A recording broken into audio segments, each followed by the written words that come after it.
తమిళనాడు బెంగాల్లో record polling అడిగా. So ఇక తమిళనాడు రాష్ట్రంలో పశ్చిమ బెంగాల్లో రికార్డు స్థాయిలో పోలింగ్ జరిగింది మునిపెన్నడూ జరగని విధంగా బెంగాల్లో 92.7%, తమిళనాడులో 85.14% నమోదంటూ మనం చూస్తూ ఉన్నామంటే ఇక పశ్చిమ బెంగాల్లో చూసుకుంటే ఇక టీఎంసీ, ఇక మమతా బెనర్జీ, కాంగ్రెస్, బీజేపీ అక్కడ పోటాపోటీగా ఉన్నాయి. ఏదేమైనా అక్కడ మా టీఎంసీ అధికారంలోకి వచ్చే విధంగా ఉందంటూ కూడా సర్వేలు చెప్తా ఉన్నాయి. ఇక తమిళనాడులో చూసుకుంటే త్రిముఖ పోరిగా తమిళనాడులో వాస్తవానికి కూడా రసవత్తరంగా ఈరోజు ఎలక్షన్ జరుగుతూ ఉన్నాయి. డిఎంకే, అన్నా డిఎంకే, ఇక యాక్టర్, సినీ యాక్టరు అండ్ నాయకుడు ఇక విజయ్, టీవీకే పార్టీ, ఈ మూడు పార్టీలు కూడా ప్రధానంగా త్రిముఖ పోరు అయితే ఉన్నాయి. చాలా పోరు జరుగుతూ ఉంది. చాలా తమిళనాడులో 85% పోలింగ్ అయింది. సో మరి ఎవరికి లాభం, ఎవరికి నష్టం అనేది కూడా చాలా అంచనాలు వేస్తూ ఉన్నారు. వాస్తవం కూడా అక్కడ డిఎంకే, దాంతోపాటు కాంగ్రెస్ పార్టీ, ఇక్కడ ఉన్న ఇతర పార్టీలు అదొక కూటమిగా ఏర్పడ్డాయి.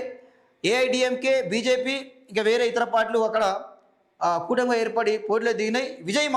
హీరో విజయ్ మాత్రం టీవీకే పార్టీ ద్వారా అక్కడ కాంగ్రెస్తో కానీ ఇక్కడ బీజేపీతో కానీ ఎవరితో పొత్తు లేకుండా ఆయన సొంతంగా పోటీ నిలబడడం కూడా చూస్తూ ఉన్నాం. చాలా ఎత్తున పోలింగ్ జరిగింది. అభిమానులు ఆయనకు ఓటేస్తే మాత్రం కొంత అంటే అధికారంలోకి వస్తాడా రాడా తెలియదు, కానీ కొన్ని సీట్లు మాత్రం సాధించే అవకాశం కనిపిస్తూ ఉన్నది.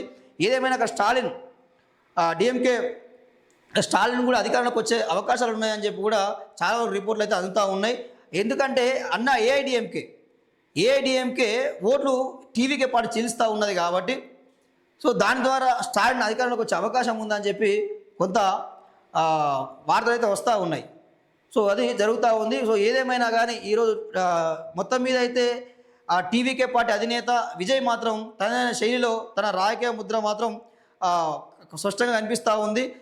సో అదేవిధంగా రెండు రాష్ట్రాల ఎన్నికల చరిత్రలో ఇదే అత్యధిక పోలింగు. ఉదయం నుంచే పోలింగ్ కేంద్రాల్లో బారులు తీరిన ఓటర్లు, బెంగాల్లో అక్కడక్కడ మొరాయించిన ఈవీఎంలు, ఓటర్ల ఆందోళనలు, పలు చోట్ల టీఎంసీ, బీజేపీ మధ్య ఘర్షణలు, ఉద్రిక్తలు అంటే పశ్చిమ బెంగాల్.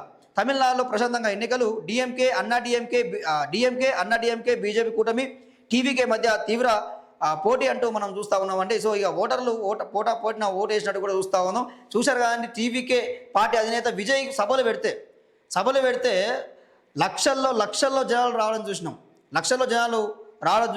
మొత్తం మీద మాత్రం విజయ్ మాత్రం తమిళనాడు ఎలక్షన్స్లో కొంత ఇక చెప్పాలంటే అధికార పార్టీలకు, అక్కడ ఉన్న డిఎంకే పార్టీలకు, అన్నా డిఎంకే పార్టీలకు మాత్రం చుచ్చుపోయిస్తామని చెప్పాల్సిందే, అంత పోటీ ఇస్తుండు. సో ఆయన అభిమానులు ఓటేస్తే మాత్రం ఆయన ప్రధాన ప్రతిపక్షంగా ఉండే ఆశ్చర్యం కూడా లేదు. చెప్పలేం, తలకిందులైతే అధికారంలో కూడా రావచ్చు. అక్కడ ప్రజలు నిర్ణయిస్తే అధికారంలో కూడా రావచ్చు, చెప్పలేము ఇక. సో ఏదేమైనా కొంత డిఎంకే స్టాలిన్ అక్కడ అధికారంలోకి వస్తాడని చెప్పి అక్కడ సర్వేలు మాత్రం చెప్పడం